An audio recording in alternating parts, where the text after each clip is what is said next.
இயேசு கிறிஸ்து அவனை நோக்கி,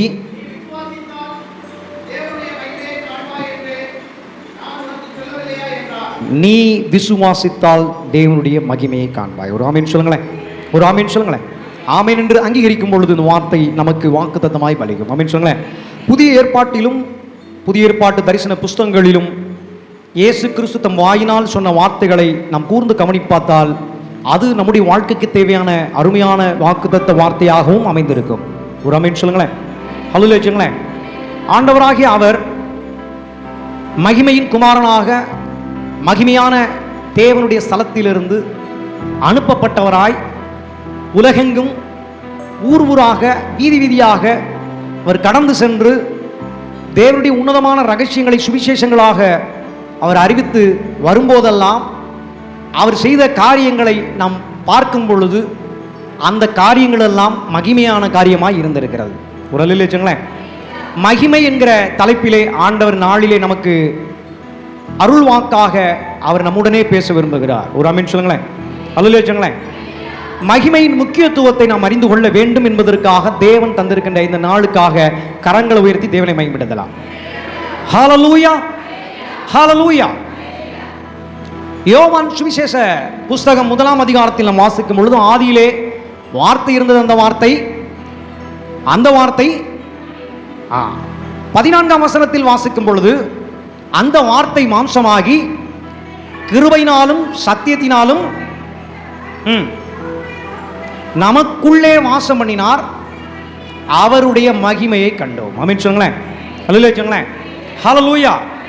ஏன் அவர் மகிமையின் குமாரனாக வர வேண்டும்? ஏன் அவர் மகிமையின் தோற்றத்தில் வர வேண்டும், மகிமையின் ரூபமாய் வர வேண்டும் என்கிற கேள்வி நமக்குள்ளே எழும்புமானால் இந்த நாளுக்குரிய ஆசீர்வாதங்கள் நிச்சயமாக நமக்கு கிடைக்கும். ஒரு ஆமென் சொல்லுங்களேன், ஹல்லேலூயா. வாசிக்கலாம் ரோமர் புஸ்தகம் 3ஆம் அதிகாரம் 23வது வசனம். எல்லாரும் பாவம் செய்து தேவ மகிமை அற்றவர்கள் ஆனார்கள். அப்ப இந்த உலகத்தில் உள்ள சகல மனிதர்களுக்கும் இனி பிறக்க போகிற அனைத்து சந்ததிகளுக்கும் ஒன்று தேவை. அது என்ன? அது தேவ மகிமை. ஒரு ஆமென் சொல்லுங்களேன். இந்த மகிமை என்கிற பதத்தை பழைய ஏற்பாட்டினுடைய புஸ்தகத்திலும் புதிய ஏற்பாட்டினுடைய புஸ்தகத்திலும் நாம் தேடி பார்க்கும் பொழுது பழைய ஏற்பாட்டிலே காவோத் என்கிற எபிரேய மொழி அர்த்தம் தரக்கூடிய ஒரு வார்த்தை அங்கு வருகிறது. அந்த வார்த்தைக்கு மகிமை என்கிற அர்த்தமும் துதி என்கிற அர்த்தமும் புகழ்ச்சி என்கிற அர்த்தமும் இப்படி சொல்லிக்கொண்டே போகலாம். பலதரப்பட்ட பொருள் தரக்கூடிய இந்த காவோத் என்கிற வார்த்தையை நாம் வாசிக்க முடியும். அல்லேலூயா. உங்களுக்கெல்லாம் ஒரு தெரிந்த அருமையான ஒரு வார்த்தை, நான் உன்னை கீர்த்தியிலும் புகழ்ச்சியிலும் மகிமையிலும் சிறந்திருக்கும்படி செய்வேன். அந்த வார்த்தையினுடைய பதம் என்னன்னா காவோத் என்கிற எபிரேய பாஷையில சொல்லக்கூடிய ஒரு அருமையான வார்த்தை. அழியக்கூடியவர்களாய் அல்லது அழிந்து போனவர்களாய் இந்த உலகத்திலே நாம் மரணத்தின் பிள்ளைகளாய், சாத்தானின் பிள்ளைகளாய், பாவத்தின் பிள்ளைகளாய், மாம்சத்தின் பிள்ளைகளாய், பிசாசு நிமித்தம் நாம் மாற்றப்பட்டு நாம் வாழ்ந்து கொண்டிருக்கிறோம். வேதனைகளை பயங்கரமாக அனுபவித்துக் கொண்டிருக்கிறோம். அந்நேரத்திலே ஆண்டவர் தந்த வாக்குத்தத்தம் தான், நான் உன்னை கீர்த்தியிலும் புகழ்ச்சியிலும் மகிமையிலும் சிறந்திருக்கும்படி செய்வேன் என்று அவர் பேசினார். ஒரு அல்லேலூயா. ஆனால் அதற்கு முற்பாடு என்ன பேசினார், அவருடைய வாய் என்ன வார்த்தை சொன்னது என்று வாசித்து பார்க்கும் பொழுது அங்கே ஏசாயா 42வது அதிகாரம் 8ஆம் வசனத்தின்படி, நான் கர்த்தர், இது என்னுடைய நாமம், என் மகிமையை வேறு ஒருவனுக்கும் என் துதியை விக்கிரங்களுக்கும் நான் கொடுக்க மாட்டேன் என்று சொன்னார். ஒரு ஆமென் சொல்லுங்களேன். என்ன சொல்லுகிறார்? என்னுடைய நாமம், இது என் துதி, இதை நான் என்ன செய்ய மாட்டேன், என் மகிமையை வேற யாருக்கு என்ன செய்ய மாட்டேன், தரமாட்டேன். அதே சமயம் விக்கிரகங்களுக்கு என்ன செய்ய மாட்டேன், நான் கொடுக்க மாட்டேன் என்று சொன்னார். அப்படி சொன்ன ஆண்டவர் நமக்கு அதை பரிசாக கொடுத்திருக்கின்றார். கரங்களை உயர்த்தி கர்த்தரை மேம்படுத்தணும்ல. நான் யாருக்குமே தரமாட்டேன் என்று சொன்ன அதே ஆண்டவர் நமக்காக அதை கொடுக்க வேண்டும் என்று என்ன செய்கிறார், விரும்புகிறார், கொடுப்பேன் என்று வாக்கு பண்ணுகின்றார். அல்லேலூயா. அந்த வார்த்தையை தான் நீங்க படிச்சீங்க, நீ விசுவாசித்தால் தேவனுடைய மகிமையை. அல்லேலூயா, ஹல்லேலூயா. அப்ப அதுக்கும் இதற்கும் என்ன சம்பந்தம்? ஏசாயா தீர்க்கதரிசி என்ன சொல்ல வருகிறார்? அவர் பல வருடங்களாக தேவனுடைய ஆலயத்திலே வெறுமனே சும்மா காட்சிக்கும் ஊழியம் செய்கிற ஒரு சாதாரண ஒரு போதகராக அவர் போதிக்க போய்கொண்டு வருகிறதுமா இருக்கிறார். ஆலயத்தில் திடீரென்று ஆண்டவருடைய சிங்காசனத்தையும் அவருடைய வஸ்திர தொங்கலையும் அவர் பார்த்த பிற்பாடு அவருடைய ஊழியம் முற்றிலுமாக மாற்றப்பட்டது. ஒரு ஆமென் சொல்லுங்களேன், அல்லேலூயா சொல்லுங்களேன். மாறினதற்கு பிற்பாடு சொன்ன வார்த்தை தான் அந்த வார்த்தை. அவர் புதிய தரிசனங்களோடு கூட அதை என்ன செய்கிறார், அவர் இருந்த சபைகளிலும் நமக்காக பிற்காலத்தில் வரப்போகிற யாவருக்கும் இதை வேத வாக்கியமாக எழுதி நமக்கு கொடுத்திருக்கிறார். கர்த்தர் அதை நமக்காக அங்கீகரித்து தேவ வசனமாக பாதுகாத்து வைத்திருக்கின்றார். அல்லேலூயா சொல்லுங்களேன். நான் கர்த்தர், இது என் நாமம், என்னுடைய மகிமையை நான் வேற யாருக்கு நினைச்ச மாட்டேன், தரவே மாட்டேன். குறிப்பா விக்கிரகத்துக்கு நினைச்ச மாட்டேன், கொடுக்க மாட்டேன். விக்கிரகங்களை பிசாசு பிடித்த பிள்ளைகள் உருவாக்கி ஆண்டவருக்கு செலுத்த வேண்டிய மகிமையும் கனத்தையும் புகழையும் சாதாரண கல்லுக்கும் மண்ணுக்கும் கட்டைக்கும் பார்க்கிற பொருளுக்கும் செலுத்த இவர்கள் முற்படுகிறார்கள் என்று அறிந்து ஆண்டவர் இதை சொன்னார். நான் விக்கிரகங்களுக்கு என் மகிமை என்ன செய்ய மாட்டேன், கொடுக்க மாட்டேன். அதற்கு பதிலாக நான் உங்களுக்கு தருகிறேன் என்று வாக்கு பண்ணுகிறார். அல்லேலூயா. வாசிக்கலாம். அதே ஏசாயா புஸ்தகம் 43ஆம் அதிகாரம் 7ஆம் வசனத்தை வாசி. ஏன் அவர் நமக்கு தர வேண்டும்? நான் என் மகிமைக்கென்று, நல்லா பாருங்க, சிருஷ்டித்து உருவாக்கி படைத்து கொண்டு வா என்பேன். அல்லேலூயா. உங்களையும் என்னையும் ஆண்டவர் சிருஷ்டித்து உருவாக்கி படைத்து அவருடைய மகிமையை நமக்கு தந்திருக்கின்றார். அல்லேலூயா. அல்லேலூயா. கிட்டத்தட்ட அவருடைய மகிமையாகவே நம்மை பாவிக்கின்றார். அல்லேலூயா. அல்லேலூயா. எதற்காக என்கிற நோக்கம் இருக்கிறது. என் நாமம் தரிக்கப்பட்ட யாவரும் வெளியில் இருக்கிறார்கள், அவர்கள் அதை அறியவில்லை. அவர்களை கொண்டு வருவதற்காக நான் என்ன செஞ்சிருக்கிறேன், உங்களை என்னுடைய மகிமையாக சிருஷ்டித்து உருவாக்கி படைத்திருக்கிறேன் என்று சொல்லுகிறார். அல்லேலூயா. அல்லேலூயா. அப்ப என் மகிமையை நான் வேற யாருக்குமே தரமாட்டேன். குறிப்பா வெளியில அதிகாரத்தோடு கூட கடந்த வார செய்தியோடு கூட இணைத்து பார்த்தால் மரணத்துக்கும் பாதாளத்துக்கும் அதிகாரியாக அவன் இருந்து கொண்டு பலவிதமான சேட்டைகள் இந்த உலகத்தில் செய்து கொண்டு வந்திருந்தான். அவனுடைய சகல காரியங்களையும் கர்த்தராகிய இயேசு கிறிஸ்து சிலுவையில மரித்து ஜெயித்திருக்கின்றார், அடக்கம் பண்ணப்பட்டு ஜெயித்திருக்கின்றார், உயிரோடு எழுந்து ஜெயித்திருக்கின்றார், உயிர் தெழுந்த இயேசுவாக ஜெயித்திருக்கின்றார். உயிர் தெழுந்த கிறிஸ்துவின் வல்லமையை அவர் நமக்கு கொடுத்து நம்மையும் வெற்றி சிறக்க பண்ணியிருக்கின்றார். இனிமே மரணத்துக்கும் பாதாளத்துக்கும் அதிகாரி யாருன்னு கேட்டீங்கன்னா நாம தான். அல்லேலூயா. அல்லேலூயா. அதுதான் கடந்த வாரத்தினுடைய சத்தியம். அந்த வார்த்தையினுடைய பிரதிபலிப்பாக இந்த வார்த்தையை நாம் வாசிக்கும் பொழுது கடவுளுடைய மகிமையாகவே நம்மை படைத்திருக்கின்றார். கடவுளுடைய மகிமையாகவே நம்மை அனுதினமும் உருவாக்கி கொண்டிருக்கின்றார். வெள்ளியை போல தங்கத்தை போல அவர் நம்மை புடமிட்டு கொண்டே வருகின்றார். அல்லேலூயா. அப்ப மகிமை என்கிற வார்த்தையை பழைய பாட்டுக்குள் போடும் பொழுது காவோத் என்கிற அர்த்தத்தையும் புதிய ஏற்பாட்டுக்குள்ளே போடும் பொழுது தோசா என்கிற வார்த்தையும் கொடுக்கிறது. இரண்டு வார்த்தைக்கும் ஒரே அர்த்தம் தான், அழியாத தன்மை உள்ளவர்களாக கர்த்தர் நம்மை மாற்றி வைத்திருக்கின்றார். சொல்லுங்க சொல்லுங்க, மரணம் நம்மை தொடவே முடியாத அளவிற்கு கர்த்தர் மாற்றி வைத்திருக்கின்றார். அழியக்கூடிய தன்மையில் இருந்த நம்மை அழிவில்லாதவர்களாய் கர்த்தர் மாற்றிருக்கின்றார். அல்லேலூயா. அல்லேலூயா. ஹல்லேலூயா. ஏன் மாத்தணும் அப்படின்னா, நான் முதல்ல என் சாயலின்படி என் ரூபத்தின்படி சகல மனிதர்களை உருவாக்க வேண்டும் என்கிற நோக்கத்திலே மண்ணை எடுத்து அதை பிசைந்து தன்னை போல் என்ன செஞ்சாரு, ஆதாமை கர்த்தர் படைத்திருந்தார். அவனோ தன் மனைவியினுடைய பேச்சை கேட்டுக்கொண்டு தேவன் தோட்டத்தில் விலக்கி வைத்திருந்த விருட்சத்தினுடைய கனியை அவன் புசித்ததினாலே தேவனால் கொடுக்கப்பட்ட தேவனுடைய மகிமையாகவே படைக்கப்பட்டிருந்த அந்த ஸ்தானத்தை அவன் இழந்து போய்விட்டான். ஆண்டவர் அவர் அன்புள்ளவராக இரக்கமுள்ளவராக நம் மீது மிகுந்த இரக்கத்தின் வைத்திருக்கிறதுனால அவர் தன் மகிமையை மீண்டும் தருவதற்கு இறங்கினார். அல்லேலூயா. அல்லேலூயா. அல்லேலூயா. ஆமா, அதைத்தான் நீங்க வாசிக்கும் பொழுது அந்த வார்த்தையாக இருந்தது, அது தேவனாக இருந்தது, அது தேவனிடத்தில் இருந்தது. அந்த வார்த்தை மீண்டும் மாம்ச சாயலாக மாறினது. அது கிருபையையும் சத்தியத்தையும் தனக்குள் வைத்திருந்தது. அது பிற்பாடு எப்படியாக இருந்தது, அன்றைக்கு இருந்த ஜனங்களுக்கு அது மகிமையாக இருந்தது என்று சொல்லி யோவான் சுவிசேஷ புஸ்தகத்திலே 14ஆம் வசனத்திலே நாம் வாசிக்கின்றோம். அல்லேலூயா. அல்லேலூயா. அப்ப என்னை மகிமையாக படைத்தார், என் மகிமையை நான் பிசாசுக்கு விற்று போட்டேன். மீண்டும் தேவன் என்ன செய்தார்? தேவனுடைய குமாரனை நமக்கு மகிமையாக கொடுத்திருக்கின்றார். இப்ப நமக்கு மகிமை என்ன என்று கேட்டால் இயேசுதான் நமக்கு மகிமையாக இருக்கின்றார். சொல்லுங்க, இயேசுதான் நமக்கு மகிமையாக இருக்கின்றார். மகிமையான இயேசுவே மகிமையான காரியங்களை செய்ய முடியும். அல்லேலூயா. மகிமை என்றால் அழியாதது என்று சொன்னேன். அழியாத காரியங்களை கர்த்தர் செய்கின்றார்.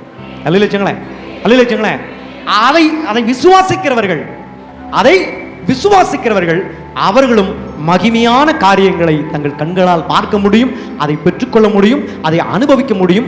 அப்படிப்பட்ட வடிவிலே கிறிஸ்தவர்களாய் நமக்கு ஆவிக்குரிய சகல காரியங்களும் வேதத்தின் வாயிலாக நமக்கு இலவசமாய் கொடுத்திருக்கின்றார். அல்லேலூயா. மீண்டும் நாம் இந்த வருஷத்தினுடைய வாக்குத்தத்தத்தோடு கூட இதே அர்த்தங்களோடு கூட நாம் இணைக்கும் பொழுது நம் மூலமாகும் பெரிய காரியங்கள், மகிமையான காரியங்கள், அழியாத காரியங்களை கர்த்தர் செய்ய விரும்பி கொண்டிருக்கின்றார். அல்லேலூயா. அல்லேலூயா. அப்ப நீங்க பக்கத்தில் உள்ளவங்களை பார்த்து கேளுங்க, நீங்க அழியாதவர்களாய் இருக்கிறபடினாலே அழியாத காரியங்களை செய்ய விரும்புகிறீர்களா? கேளுங்களேன், பக்கத்தில் கேளுங்களேன். நீங்கள் அழியாத காரியங்களை செய்ய விரும்புகிறீர்களா? நிச்சயமாக செய்வீர்கள். இந்த 2024வது ஆண்டு தேவன் உங்களுக்காய் கொடுத்திருக்கிற ஆண்டு. கரங்களை தட்டி கர்த்தரை மேம்படுத்தலாமே. மகிமையான ஆண்டாக மகிமையின் காரியங்களை பெரிய காரியமாய் செய்வதற்கு தேவன் பரிசாக கொடுத்திருக்கின்ற ஒரு அருமையான ஆண்டு இந்த ஆண்டு 2024ஆம் ஆண்டு. அல்லேலூயா. ஹல்லேலூயா. ஹல்லேலூயா. சரி, அப்ப அந்த வார்த்தை மாம்சமானது, அதற்குள் கிருபையும் சத்தியமும் ஒளிந்திருக்கிறது. அதற்கு பெயர் ஒன்று வைக்கப்பட்டது உலகத்திலே, இயேசு கிறிஸ்து என்று வைக்கப்பட்டது. அல்லேலூயா. அந்த இயேசு கிறிஸ்துவுக்கு இந்த அப்போஸ்தலர்கள் பெயர் கொடுக்கிறார்கள், கலங்கம் இல்லாத ஞானப்பால் என்று கொடுக்கிறார்கள். எப்படி கொடுக்கிறார்கள்? கலங்கம் இல்லாத ஞானப்பால் என்று கொடுக்கிறார்கள். அப்ப அந்த தேவ வார்த்தை, அந்த வார்த்தை அது மாம்ச ரூபத்தில், அது கிருபையும் சத்தியத்தையும் தனக்குள் வைத்திருந்து அது மகிமையாக காணப்பட்டது. அது எல்லோருக்கும் அற்புதத்தையும் அதிசயத்தையும் செய்து கொண்டே இருந்தது. அது பிற்பாடு மரணத்தை தழுவியது, அடக்கம் பண்ணப்பட்டது, அது உயிரோடு எழுப்பப்பட்டது. உயிரோடு எழுந்ததினாலே மகிமையான வல்லமையை தனக்குள் இருந்து வெளிப்படுத்தினது. அல்லேலூயா. பூட்டப்பட்டிருந்த வீட்டுக்குள்ள வெளியில் இருக்கிற தெய்வங்கள் உள்ளே நுழைய முடியுமா? முடியாது. முதலில் மரித்து உயிரோடு எழும்ப முடியுமா? முடியாது. உலகத்திலே ஒரே ஒரு தெய்வம் மனித அவதாரம் எடுத்து அது வாழ்ந்து 100% தன்னை பரிசுத்தமானாக காத்துக்கொண்டு ரத்தம் சிந்தி அது என்ன செஞ்சிருக்கு? நமக்காக அது மரித்து பிற்பாடு என்ன செஞ்சது? உயிரோடு எழுந்திருக்கிறது. அல்லேலூயா. வேற எந்த தெய்வங்களும் செய்யாத ஒன்றை கர்த்தராகிய இயேசு கிறிஸ்து இந்த பூமியிலே நமக்காக, நம்முடைய சரீர மீட்புக்காக இவையெல்லாம் செய்திருக்கின்றார். அல்லேலூயா. மகிமையான தேவன் மகிமையான குமாரனை அனுப்பி மகிமையான காரியங்களை செய்து மகிமையான பரலோகத்துக்கு கொண்டு போவதற்காக இந்த சரீரத்தை மகிமையான சரீரமாக மாற்றிக் கொண்டிருக்கின்றார். புரியுதா உங்களுக்கு? இது எல்லாமே பல வசனங்களிலே இருக்கிற ஒவ்வொரு வார்த்தையை தொகுத்து எளிமையாக உங்களுக்கு சொல்லுகிறேன். மகிமையான தேவன் மகிமையான குமாரனை நமக்காக கொடுத்து மகிமையான காரியங்களை இந்த உலகத்தில் யாருமே செய்யல, இயேசு நமக்காக அவைகளை செய்து பிற்பாடு மகிமையான பரலோகத்திற்கு கொண்டு செல்வதற்காக மகிமையான சரீரமாக இந்த பாவ சரீரத்தை, இந்த அழிந்து போகிற சரீரத்தை தேவன் பரிசுத்த ஆவியின் மூலமாக தொடர்ந்து உயிர்ப்பித்துக் கொண்டே இருக்கின்றார். அல்லேலூயா. அல்லேலூயா. ஆமா, எவ்வளவு பெரிய மகிமையான காரியம். அப்ப திருச்சபை இதை குறித்ததான ஞானத்தை அடைய வேண்டும். திருச்சபை இதை குறித்ததான வெளிப்பாடை இன்று பெற்றுக்கொண்டு தொடர்ந்து திருச்சபையில் சொல்லப்படுகிற சகல சட்டதிட்டங்களுக்கும் கீழ்ப்படிந்து சத்தியத்திற்கு தூணாக விளங்கி வெளியில் இருக்கிறவர்களையும் நம்மோடு கூட இணைத்து பரிசுத்த ஆவியானவருடைய வழிநடத்துதலே இப்படியாக பிரவேசிக்க வேண்டும் என்று இந்த வார்த்தை இன்று உங்களோடு பேசப்படுகிறது. சொல்லுங்க, நாம் எல்லோரும் அழிவுக்கு உரியவர்கள் அல்ல, மகிமைக்கு உரியவர்களாய் இருக்கின்றோம். அல்லேலூயா. நாம் எல்லோரும் மரணத்துக்கு உரியவர்கள் அல்ல, மகிமைக்கு உரியவர்களாய் நாம் இருக்கின்றோம். ஹல்லேலூயா. இப்பொழுது நான் உங்களை பழைய ஏற்பாட்டிற்கு கூட்டிச் செல்ல விரும்புகிறேன். யாத்திரையாகம புஸ்தகத்தை முழுவதுமாக வாசித்து பார்க்கும் பொழுது மோசே என்கிற ஒரு மனிதனை கர்த்தர் தெரிந்து கொள்ளுகிறார். மோசே என்னதான் தம்பியா இருந்தாலும் அவனை அண்ணனாக கர்த்தர் உயர்த்துகிறார். முதலிலே தெரிந்து கொள்ளுகிறார். ஆரோனை அவருக்கு துணையாக வைக்கிறார். தேவன் மோசையோடு கூட பேசுவார், மோசே ஆரோனோடு கூட பேசுவார், ஆரோன் ஜனங்களோடு கூட பேசுவார். இப்படியாக அங்கே காரியங்கள் இருக்கும். ஜனங்கள் அடிமை தேசத்தில் இருந்தார்கள். யோசேப்பு மரித்த பிற்பாடு ஜனங்களை வழிநடத்துவதற்கு நல்ல தலைவன் இல்லாததினாலே யோசேப்பை குறித்ததான காரியங்கள் மறக்கப்பட்டு இஸ்ரவேல் ஜனங்கள் எல்லோரும் பார்வோனுடைய கட்டுப்பாட்டிற்குள் முழுமையாக வந்து முழுமையான அடிமை வேலை செய்கிறவர்களாக மாறிவிட்டார்கள். வேலைகள் கடினமாய் கொடுக்கப்பட்டது. சாப்பாடிலிருந்து வருமானத்திலிருந்து எல்லாமே ஏமாற்றப்பட்டு அவர்கள் வேதனை அனுபவித்து வாழ்க்கை வாழ்ந்து கொண்டிருந்தார்கள். அப்படிப்பட்ட ஜனங்களை மீட்பதற்காக கர்த்தர் மோசேவை மகிமையான ஊழியக்காரனை கர்த்தர் ஏற்படுத்தினார். ஆரோனை மகிமையான ஊழியக்காரனை கர்த்தர் ஏற்படுத்தினார். இரண்டு நபர்களும் சேர்ந்து கொண்டு தேவ சித்தத்தை தேவனுடைய ஆலோசனையின்படி அவர்கள் செய்ய துவங்குகிறார்கள். முதலிலே அடிமைப்பட்டிருக்கின்ற இடத்திலிருந்து அவர்களை என்ன செய்கிறாங்க? முற்றிலுமாக விடுதலை செய்து அவர்களை நடத்தி வருகிறார்கள். நடத்தி வருகிற எல்லா இடங்களிலும் மகிமையான ஊழியக்காரராய் ஏற்படுத்தப்பட்டிருக்கின்ற மோசேவையும் ஆரோனையும் ஜனங்கள் எல்லோரும் முறுமுறுக்க தொடங்கிவிட்டார்கள், எதிர்க்க தொடங்கிவிட்டார்கள். உன்னை நம்பி நாங்க வந்தோம், பாரு சாப்பாடு இல்லை. உன்னை நம்பி நாங்க வந்தோம், குடிப்பதற்கு தண்ணி இல்லை. உன்னை நம்பி வந்தோம், எத்தனை நாளைக்கு தான் இதையே நாங்க தின்னுக்கிட்டு இருக்கிறது? நல்ல ருசியான பதார்த்தங்களுக்கு எங்களுக்கு என்ன செய்யும் வேணும். இப்படி ஆண்டவரை அவர்கள் நம்பாமல் ஊழியர்களை நம்பினதினாலே அவர்கள் ஏதாவது நமக்கு செய்யக்கூடுமோ என்று நினைத்து நினைத்து கடவுளை விட்டுவிட்டு, கடவுளுடைய தரிசனங்களை விட்டு, தேவனுடைய மகிமையான காரியங்களை விட்டுவிட்டு அவர்கள் மாம்ச எண்ணங்களுக்குள்ளே போனதினாலே ஊழியர்களை என்ன செஞ்சாங்க? ரொம்ப ரொம்ப ரொம்ப கோபம் உள்ளவர்களாக மாற்ற முயன்று கொண்டிருந்தார்கள். அப்பொழுது நீங்கள் வாசிக்கலாம் 45 யாத்திராம புஸ்தகம் 14:4 வாசிக்கலாம். பார்வோன் அவர்களை பின்தொடர்க்கும்படிக்கு நான் அவன் இருதயத்தை கடினப்படுத்தி நானே கர்த்தர் என்பதை எகிப்தியர் அறியும்படி பார்வோனாலும் மகிமைப்படுவேன் என்று சொன்னார். ஒரு லட்சங்களே நம்முடைய எதிரிகள் எல்லோரும் கர்த்தர் யார் என்பதை அறிவதற்காகவே கர்த்தராகிய நான் அவங்க மூலமாகவே அவர்கள் வைத்திருக்கின்ற ஆயுதங்கள் என்று சொல்லப்படுகிற இராணுவத்தின் மூலமாகவே மகிமைப்படுவேன் என்று அவர் இவ்வாறாக சொன்னதை மோசேவும் ஆரோனும் ஜனங்களுக்கு சொன்னார். ஒரு லட்சங்களே, நீங்க ஏன் இப்படி புலம்பிக்கிட்டு இப்படி ஏன் கோபப்படுத்திக்கிட்டு இருக்கிறீங்க? நீங்க உண்மையிலே என்ன கோபப்படுத்தல, எங்களை கோபப்படுத்தல, நீங்க கர்த்தரைத்தானே சரிங்க கோபப்படுத்திக்கிட்டு இருக்கீங்க. நம்ம எல்லாரையுமே வழிநடத்தி வருகிறது, தேசத்திலிருந்து விடுதலை செஞ்சு நம்மளை ஒரு நல்ல தேசத்திற்கு கொண்டு போவதற்காக சரியான திட்டத்தை நமக்கு கொடுத்தது யார் என்று கேட்டால் மகிமையான தேவன் தான். நல்ல லட்சங்களேன், அந்த தேவனை அவர்கள் வைத்திருக்கிற ஆயுதங்கள் மூலமாகவே, ரதங்கள் மூலமாகவே, இராணுவங்கள் மூலமாகவே, படைகள் மூலமாகவே அவர்கள் அறிந்து கொள்வார்கள். அதற்காகவே தேவனே அவர் சொல்லுகின்றார், நான் மகிமைப்படுவேன் என்று சொல்லுகின்றார். அல்லேலூயா. சட்டப்படி நாம மகிமைப்பட வேண்டும், நாம் அவர்களை எதிர்த்து என்ன செய்யணும்? முன்னேறி சென்றிருக்க வேண்டும். நாமோ தேவனை மறந்துவிட்டு தேவன் தம்முடைய ஊழியக்காரர்கள் மூலமாக, தீர்க்கதரிசிக்காரர்கள் மூலமாக, சொப்பனக்காரர்கள் மூலமாக அவர் பேசிக்கொண்டிருந்த மகிமையான வார்த்தைகளை எல்லாம் நாம் புறந்தள்ளினதினாலே இது சம்பவிக்கும் என்று கர்த்தர் அதை என்ன செய்கிறார்? வாக்காக சொல்லுகின்றார். ஒரு அல்லேலூயா. இன்னும் தொடர்ந்து அதே அதிகாரம் 17ஆம் வசனத்திற்கு முன்னேறி செல்லுவோம். எகிப்தியர் உங்களை பின்தொடர்ந்து வரும்படி நான் அவர்கள் இருதயத்தை கடினப்படுத்தி பார்வோனாலும் அவன்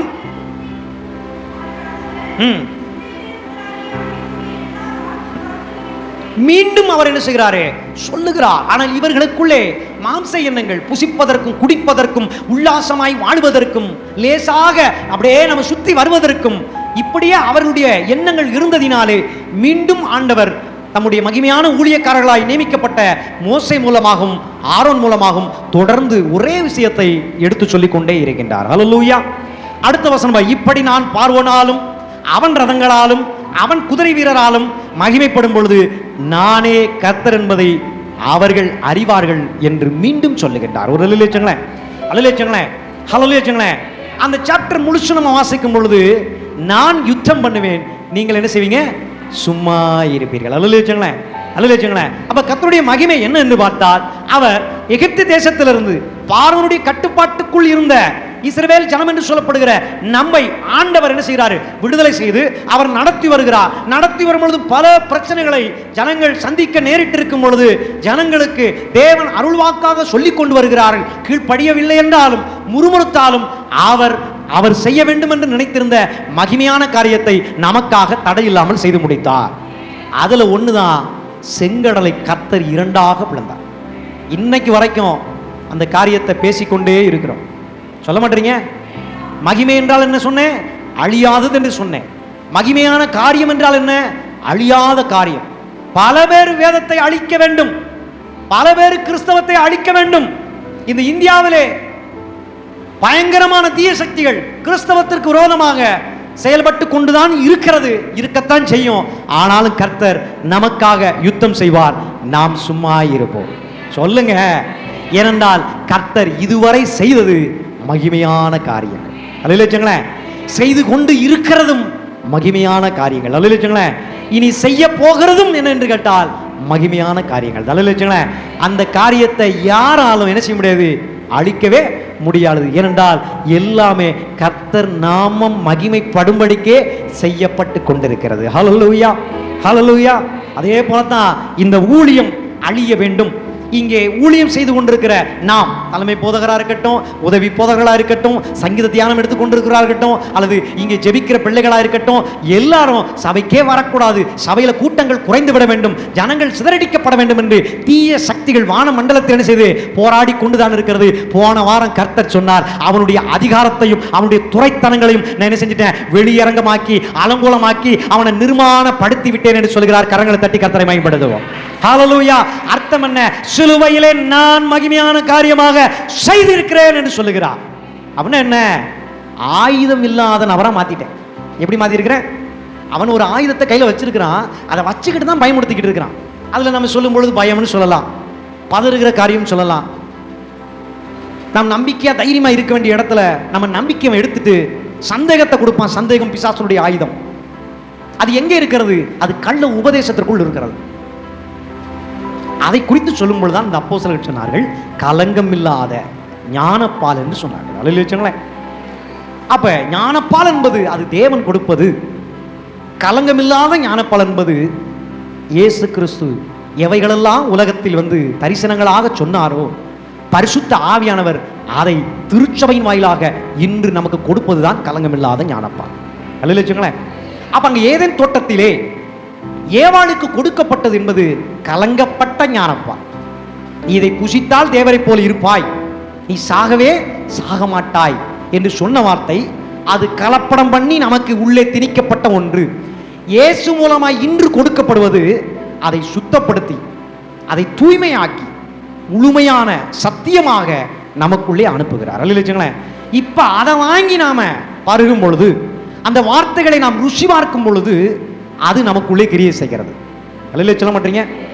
அந்த கிரியை என்ன என்று பார்த்தால் அது மகிமையான கிரியாய் இருக்கிறது. அல்லேலூயா. அல்லேலூயா. அப்ப வெளியிலே நாம் ஓடுகிறோம், வெளியிலே வார்த்தைகளை தேடுகிறோம்.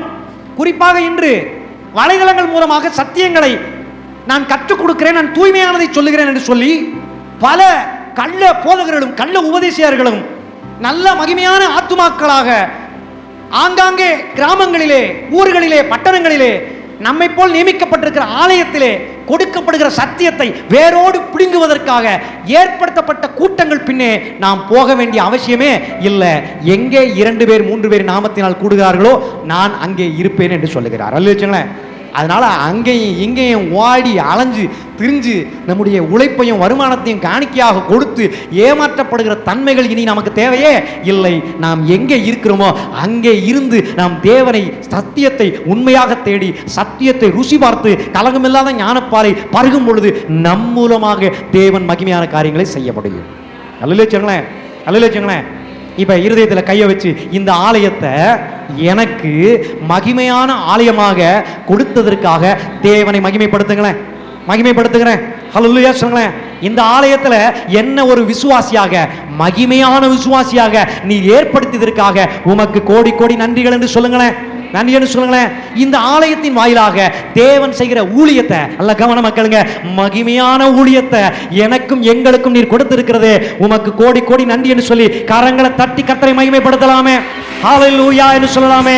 உம்முடைய மகிமையான ஊழியத்திற்காக, உம்முடைய மகிமையான ஆலயத்திற்காக என்னையும் எங்களையும் மகிமையான விசுவாச பிள்ளைகளாக, மகா ஆத்துமாக்களாக நீர் ஏற்படுத்தியதற்காக கோடி கோடி கோடி கோடி நன்றி நாங்கள் உமக்கே செலுத்துகிறோம். ஹalleluya ஹalleluya ஹalleluya. ஆனால் அவர்கள் செலுத்தவில்லை, அவர்கள் செலுத்தவில்லை. அவர்கள் மகிமையான ஊழியர்களை முறுமுறுத்துக் கொண்டே இருந்தார்கள். மகிமையான தேவன் கோபப்பட்டாலும் நம்முடைய அன்பை நமக்காக வெளிப்படுத்தி கொண்டே வந்தார். அல்லேலூயா சொல்லுங்களேன். தேவைகளை அறிந்து தேவைகளை பூர்த்தி செய்து கொண்டே வந்தார். இன்று வரை சம்பவித்த அத்தனை காரியங்களும் அழியாமல் வேதத்தில் மாத்திரமல்ல இஸ்ரவேல் தேசத்திலும் இன்றும் பேசிக்கொண்டு இருக்கிறது. அல்லேலூயா. உலகம் முழுவதும் தேவன் செய்த மகிமையான காரியங்களை பேசிக்கொண்டே தான் இருக்கிறது. அல்லேலூயா. ஹல்லேலூயா. ஹல்லேலூயா ஹalleluya. 16ஆம் அதிகாரம் 7ஆம் வாக்கியத்தை வாசிப்போம். விடியற் காலத்தில் கர்த்தருடைய மகிமையை காண்பீர்கள். கர்த்தருக்கு விரோதமான உங்கள் முறுமுறுப்புகளை எல்லாம் அவர் கேட்டார். நீங்கள் எங்களுக்கு விரோதமாக முறுமுறுக்கிறதுக்கு நாங்கள் எம்மாத்திரம்? மகிமையான ஊழியர்கள் சொல்லுகிறார்கள், நாங்கள் எம்மாத்திரம்? நீங்கள் முறுமுறுத்ததெல்லாம் எங்களை அல்ல, தேவனையே, மகிமையான காரியங்களை செய்கிற மகிமையான தேவனையே நீங்கள் என்ன செய்திருக்கிறீர்கள்? முறுமுறுத்திருக்கிறீர்கள். நிச்சயமாக அவர் என்ன செய்வார்? உங்கள் முறுமுறுப்பை எல்லாம் கேட்டு அவர் உங்களை அழிக்க மாட்டார், உங்கள் தேவைகளை பூர்த்தி செய்வார். அப்பொழுது நீங்கள் கர்த்தரை மகிமைப்படுத்துவீர்கள். சொல்லுங்க சொல்லுங்க. ஹalleluya ஹalleluya ஹalleluya. ஆமா. அப்ப மோசேவுக்கு முன்னாடி யோசேப்பு இருந்தார். யோசேப்பு அடிமையாக விற்கப்பட்டார். யோசேப்பு அடிமையாக விற்கப்பட்டு அடிமையாகவே வாழ்ந்து அடிமை என்கிற ஸ்தானத்திலிருந்து அதிகாரியாக உயர்த்தப்பட்டு ராஜாவுக்கு இணையாக பணி அமர்த்தப்பட்டு முத்திரை மோதிரங்கள் எல்லாம் கொடுக்கப்பட்டு அவர் என்ன செஞ்சிருக்கிறாரு? மிகப்பெரிய அதிக அளவிலே அவர் ஒரு ஆளுகை செய்கிற நபராய் வந்து விட்டார். ராஜாவுக்கு பயங்கரமான பிரச்சனை இருக்கிறது. அந்த பிரச்சனையை தேவன் யோசேப்பு மூலமாக தீர்த்து விடுகிறார். யோசேப்புக்கு அந்த அதிகாரம் கிடைத்து விடுகிறது. அங்கே அவர் சொல்லுகின்றார், என்ன சொல்லுகிறார்? ஆதியாகமம் 45:13 சொல்லுகிறார், எகிப்திலே எனக்கு உண்டாயிருக்கிற சகல மகிமையும் நீங்கள் கண்ட யாவையும் என் தகப்பனாகிய யாக்கோபுக்கு அறிவித்து அவர் சீக்கிரமாய் இவ்விடத்திற்கு வரும்படி செய்யுங்கள் என்று சொல்லி தொடர்ந்து வாசிப்போம். அவன் தம்பியை அவர் கட்டி அணைத்துக் கொண்டு முத்தமிட்டு சந்தோஷப்படுகிறார். அதே சமயம் மற்ற அண்ணன்மார்களையும் அவர் கட்டி அணைத்துக் கொண்டு சந்தோஷப்படுகிறார். அவர்களுக்கு வேண்டிய யாவையும் கொடுத்து அனுப்புவதற்கு அந்த செய்தி பார்வோனுக்கு என்ன செய்கிறது? கடத்தப்படுகிறது. சம்பவித்த யாவையும் பார்வோன் அறிந்து சந்தோஷப்பட்டு வேண்டியவைகளை எல்லாம் உன் சகோதரர்களுக்கு என்ன செய், நீ கொடு என்று என்ன செய்கிறார்? உதவிக்கரம் நீட்டுகிறார். அல்லேலூயா. யார் அடிமையா வச்சிருக்கிறாங்களோ அவங்களே உதவிக்கரம் நீட்டி மகிமையான காரியங்களை செய்வதற்கு என்ன செய்ய முடியும்? காரணம் நமக்கு அந்த மகிமையை கொடுத்திருக்கின்றார். அல்லேலூயா. அப்ப இங்கே யோசேப்பு ஒரு மகிமையின் பிரதானியாக அவர் இருந்திருக்கிறார். அதுதான் செய்தி. அல்லேலூயா.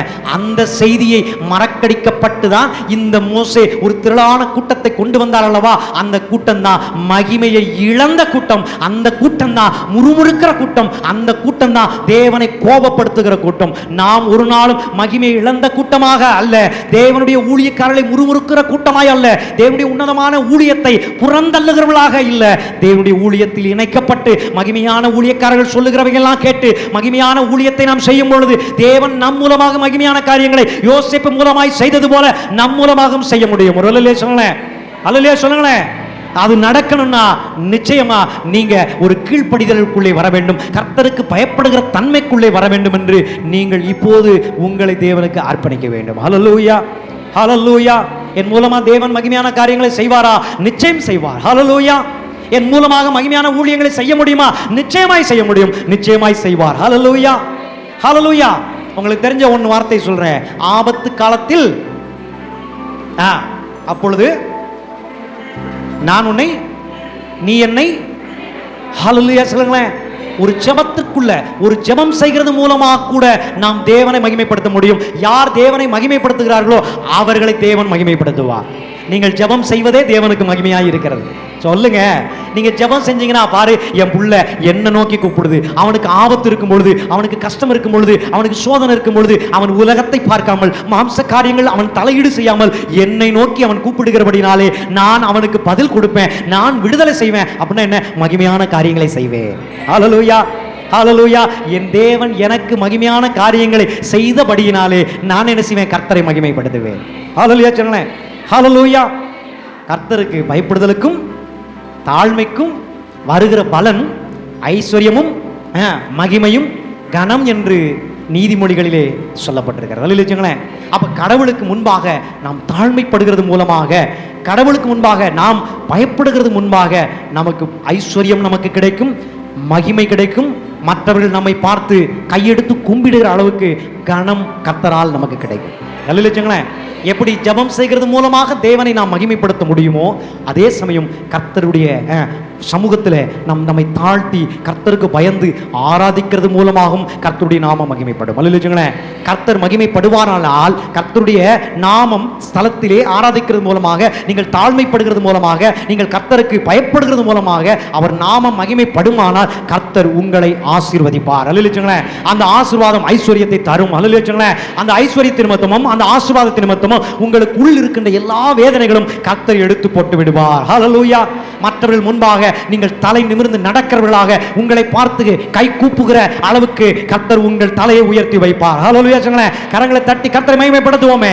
தாழ்மைக்கும் கர்த்தருக்கு பயப்படுதலுக்கும் மூலமாக கர்த்தர் உங்களை ஐஸ்வர்யவானாக மாற்றுவாராக. கர்த்தர் உங்களை மகிமையான ஆத்துமாக்களாக, மகிமையான பிள்ளையாக கர்த்தர் மாற்றுவாராக. உங்களை கையெடுத்து கும்பிடுகிற அளவுக்கு கனம் பொருந்தின நபராக கர்த்தர் நிச்சயமாய் மாற்றுவார். ஹல்லேலூயா. ஹல்லேலூயா.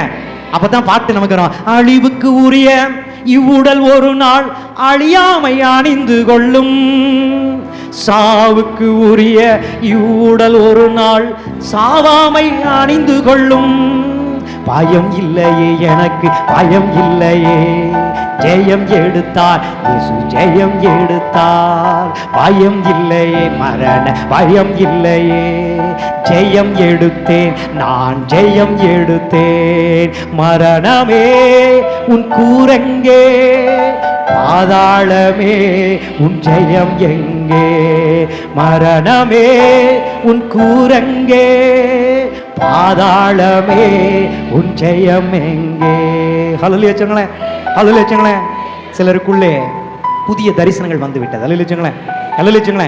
அழிவுக்குரியவனாய் இருந்து கொண்டிருந்த எங்களை இந்த மகிமையான ஆலயத்தின் மூலமாக, மகிமையான ஊழியர்கள் மூலமாக கர்த்தர் மகிமையான ஆத்துமாக்களாக மாற்ற விரும்புகிறாரே.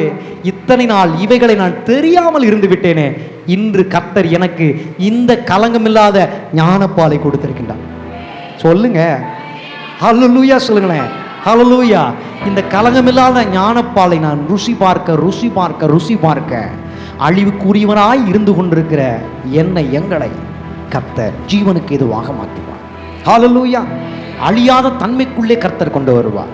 சொல்லுங்க. கடைசியா ஒன்று அவர் செய்யணும். என்ன செய்யணும் தெரியுமா? நம்முடைய சரீரத்தை அவர் உயிர்ப்பிக்க வேண்டும். சொல்ல மாட்டீங்க? நம்முடைய சரீரத்தை அவர் உயிர்ப்பிக்க வேண்டும். அது ஒன்று நடக்கணும். அது நடப்பதற்காகத்தான் அதற்கு ஏற்றார் போல தேவன் நம்மை ஆயத்தப்படுத்தி கொண்டே இருக்கின்றார். அல்லேலூயா. இந்த முறுமுறுத்து கொண்ட இந்த ஜனங்கள் எல்லாம் எகிப்து தேசத்திலே செத்து மடிய வேண்டியவர்களாய் இருந்த இவர்களை தம்முடைய மகிமையான ஊழியக்காரர்கள் மூலமாக அழைத்து கொண்டு வருகிறார். வனாந்திரத்திலே அழைத்து கொண்டு வருகிறார். வனாந்திர யாத்திரையிலே அழைத்து கொண்டு வருகிறார். அவர் வந்து ஒரு இடத்தில் இறங்குகிறார். அந்த இடத்திற்கு பெயர் சீனாய் மலை என்று இருக்கிறது. என்ன பேரு? எல்லாம் சொல்லுங்க. என்ன மலை? இந்த சீனாய் மலை, காவோத் என்கிற அந்த மகிமை. சீனாய் மலையை இந்த மோசே என்கிற மகிமையான ஊழியர் பார்க்கும் பொழுது மேகம் என்ன செய்கிறது? சூழ்ந்திருக்கிறது. என்ன மேகம்? மகிமையான மேகம் சூழ்ந்திருக்கிறது. அங்கே இந்த மகிமையான ஊழியக்காரர்களுக்கு மகிமையான ஆத்துமாக்களாக மலைக்கு கீழ் இருக்கிறவர்கள், இவர்களுக்கு பின்னே இருக்கிறவர்கள் பார்க்கும் பொழுது அந்த மகிமையான மேகம் எப்படி கண்களுக்கு தெரிகிறது என்றால் பட்சிக்கிற அக்னியை போல தெரிகிறது. எப்படி தெரிகிறது? ஊழியக்காரர்களுக்கு மகிமையான மேகமாக காட்சி கொடுக்கிறார். ஆத்துமாக்களுக்கு எப்படி காட்சி கொடுக்கிறார்? பட்சிக்கிற அக்னியாக காட்சி கொடுக்கிறார். ஹல்லேலூயா. மோசே பிற்பாடு மலையில் ஏறுகிறார். ஏறி தேவ தரிசனத்தை பெற்றுக் கொள்கிறார். பரலோகத்தில் இருக்கிற மாதிரியின்படியே பூலோகத்திலே நீ ஒரு கூடாரத்தை என்ன செய்யணும்? ஏற்படுத்த வேண்டும் என்று சொல்லி ஒரு மகிமையான ஆசரிப்பு கூடாரத்தை அங்கே கர்த்தர் ஏற்படுத்துகிறார். ஹல்லேலூயா. நீங்க வாசிக்கணும், நிச்சயமாய் வாசிக்கலாம். அங்கே 24ஆம் அதிகாரம் யாத்திரையாகமம் 15ஆம் வாக்கியத்தை வாசிப்போம். வேகமாக வாசிப்போம். மோசே மலையின் மேல் ஏறின போது ஒரு மேகம் மலையை மூடிற்று. கர்த்தருடைய மகிமை சீனாய் மலையின் மேல் தங்கியிருந்தது. மேகம் 6 நாள் அதை மூடியிருந்தது. 7ஆம் நாளில் அவர் மேகத்தின் நடுவிலிருந்து மோசையை கூப்பிட்டார். மலையின் உச்சியிலே கர்த்தருடைய மகிமையின் காட்சி இஸ்ரவேல் புத்தருடைய கண்களுக்கு பட்சிக்கிற அக்கினியை போல் இருந்தது. மோசே மேகத்தின் நடுவிலே பிரவேசித்து மலையின் மேல் ஏறி இரவும் பகலும் 40 நாள் மலையில் இருந்தான். அல்லேலூயா. மகிமையான தேவன் எங்கே இருக்கிறாரோ அங்கே நாம் இருக்க வேண்டும். அல்லேலூயா. மகிமையான ஊழியம் செய்வதற்காய் அழைக்கப்பட்டவர்கள், வேறு விரிக்கப்பட்டவர்கள், தெரிந்து கொள்ளப்பட்டவர்கள், தேவனுடைய இரத்தத்தினால் கழுவப்பட்டவர்கள், நீதிமானாக்கப்பட்டவர்கள், பரிசுத்தவான்களாய் மாற்றப்பட்டவர்கள், பிதாவினுடைய மகிமைக்கென்று ஏற்படுத்தப்பட்டவர்கள், தேவனுடைய மகிமையோடு கூட இணைக்கப்பட்டிருக்க வேண்டும். அல்லேலூயா. அப்ப தேவனோடு கூட இணைக்கப்பட்டவர்களாய் இருக்கிற மகிமையான ஊழியர்களோடு கூட ஆத்துமாக்களாய், மகிமையான ஆத்துமாக்களாய் இருக்கிற நீங்கள் இணைந்து கொள்ள வேண்டும். அல்லேலூயா. அப்படி நாம் இணைந்து தேவனுடைய உன்னத நோக்கமான காரியங்களை செய்வேன் என்று உற்சாகமாய் உங்களை அர்ப்பணிக்கும் பொழுது உங்கள் மூலமாக மகிமையான காரியங்கள் நடக்கும். அல்லேலூயா. கண்கள் காணும். அல்லேலூயா. வெளியில் இருக்கிறவர்கள் காண்பார்கள். ராஜாக்கள் என்ன செய்வார்கள்? உங்களிடத்தில் வருவார்கள். அல்லேலூயா. சிறியோர்கள், பெரியோர்கள், வாலிபர்கள் எல்லாரும் உங்களிடத்தில் என்ன செய்வார்கள்? எழும்புவார்கள். இந்த ஆலயம் தாங்கிக் கொள்ள முடியாத அளவுக்கு தேவன் ஆத்துமாக்களை நிரப்புவாராக. அல்லேலூயா. இந்த சேர்கள் எல்லாம் வெளியில இருக்கும். இந்த சேர்கள் எல்லாம் எங்க இருக்கும்? இனி வெளியில இருக்கும். உள்ளே யார் யாருப்பா? உள்ளே நம்ம மூலமாக வரப்போகிற சகல ஆத்துமாக்களும் இங்கே அமர்ந்து கொண்டு நாம் எப்படி இன்று மகிமையான வார்த்தைகளை கேட்டுக்கொண்டிருக்கிறோமோ வெளியிலிருந்து வருகிறவர்களும் மகிமையான வார்த்தைகளை கேட்பார்கள். அல்லேலூயா. அல்லேலூயா. ஹல்லேலூயா. அந்த காரியம் நடக்கணும்னா நாம கொஞ்சம் இடம் கொடுக்கணும். எத்தனை நாளைக்கு தான் அந்த மாம்ச எண்ணத்திலே தேவனை தேடி வருவது? இல்லை, மகிமையின் சிந்தையோடு கூட நாம் இனிமே நாம் தேவனை தேடி வந்தா நான் சொல்லுகிற இந்த காரியம் நடக்கும். கடைசி எழுப்புதல் நம் மூலமாக தான் நடக்கும்னு தேவன் விரும்புகிறார். நாம் எல்லாரும் ஒன்று இணைந்தவர்களாய் தேவ ஊழியர்களோடு கூட இணைந்து கொண்டு மகிமையான வார்த்தைகளோடு கூட இணைந்து கொண்டு நாம் ஆலயமாக என்ன செய்யணும்? செயல்படும் பொழுது அந்த காரியங்கள்லாம் தானாகவே நடக்கும். அல்லேலூயா. நீங்கள் ரொம்ப பெருசாலாம் செய்யணும். இணைஞ்சிட்டா போதும். இணைஞ்சிட்டா போதும், தானாகவே கர்த்தர் நடத்துவார். ஹல்லேலூயா. அப்ப தேவனுடைய அந்த சீனாய் மலை என்று சொல்லப்படுகிற அங்கே மகிமையின் மேகமாக மூடினார். அடுத்து பாருங்க, தேவனுடைய கூடாரம் மோசே மூலமாக ஆசரிப்பு கூடாரம் ஏற்படுத்தப்பட்டாயிற்று. மோசே கட்டளையிட்டவைகளையில் அவர்கள் ஆசரிப்பு கூடாரத்திற்கு முன்பாக கொண்டு வந்தார்கள். சபையார் எல்லாரும் சேர்ந்து கர்த்தருடைய சன்னதியிலே நின்றார்கள். அப்பொழுது மோசே கர்த்தர் கட்டளையிட்ட இந்த காரியத்தை செய்யுங்கள் என்று விசுவாசிகளுக்கு சொன்னார். அப்பொழுது கர்த்தருடைய மகிமை உங்களுக்கு காணப்படும் என்று சொல்லப்பட்டிருக்கிறது. அல்லேலூயா.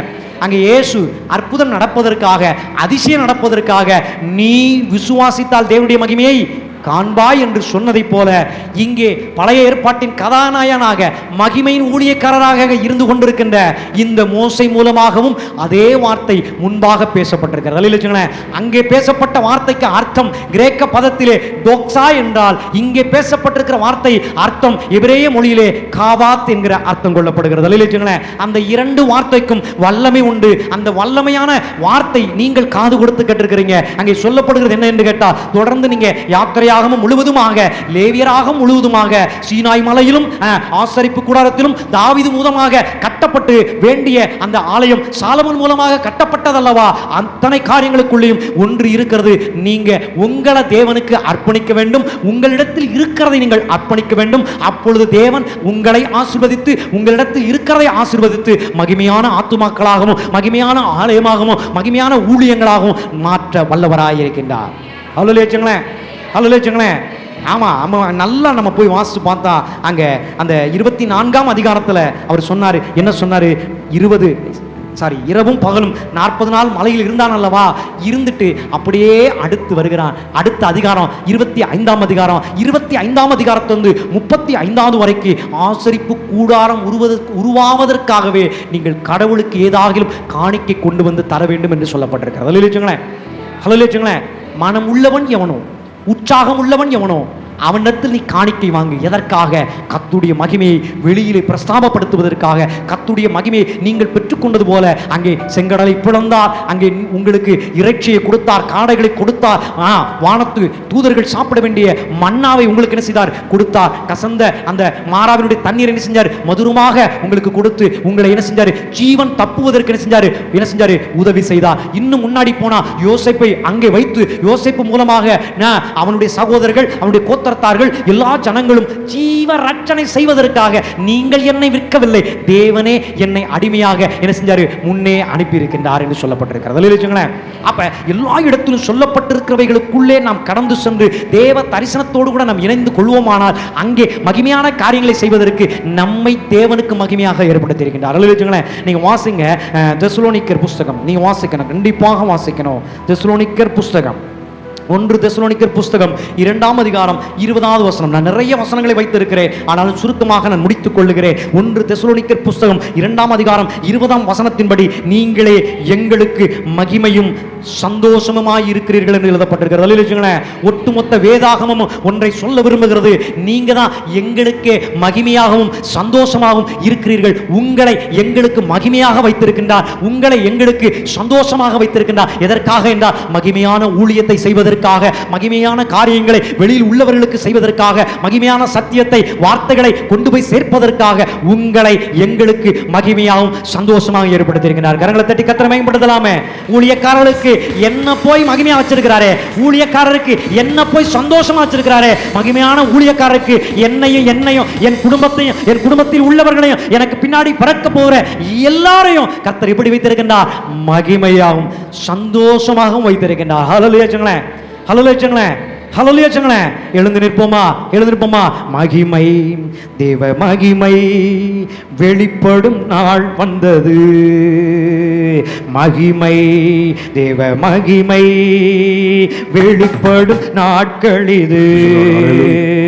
மானிட யாவரும் காண்பார்கள், ஏகமாய் காண்பார்கள். மானிட யாவரும் காண்பார்கள், ஏகமாய் காண்பார்கள். மகிமை, மகிமை வெளிப்படும் நாட்கள் இது. மகிமை, மகிமை வெளிப்படும் நாட்கள் இது. மானிட யாவரும் காண்பார்கள், ஏகமாய் காண்பார்கள். மானிட யாவரும் காண்பார்கள், ஏகமாய் காண்பார்கள். தேசங்கள் பெருங்கூட்டமாய் கர்த்தரை தேடி வரும். நீங்க சொல்லலாமா? தேசங்கள் பெருங்கூட்டமாய் கர்த்தரை தேடி வரும்.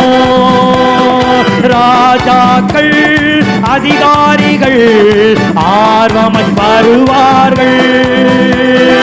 ராஜாக்கள் அதிகாரிகள் ஆர்வமாய் வருவார்கள். மகிமை, மகிமை வெளிப்படும் நாட்கள் இது.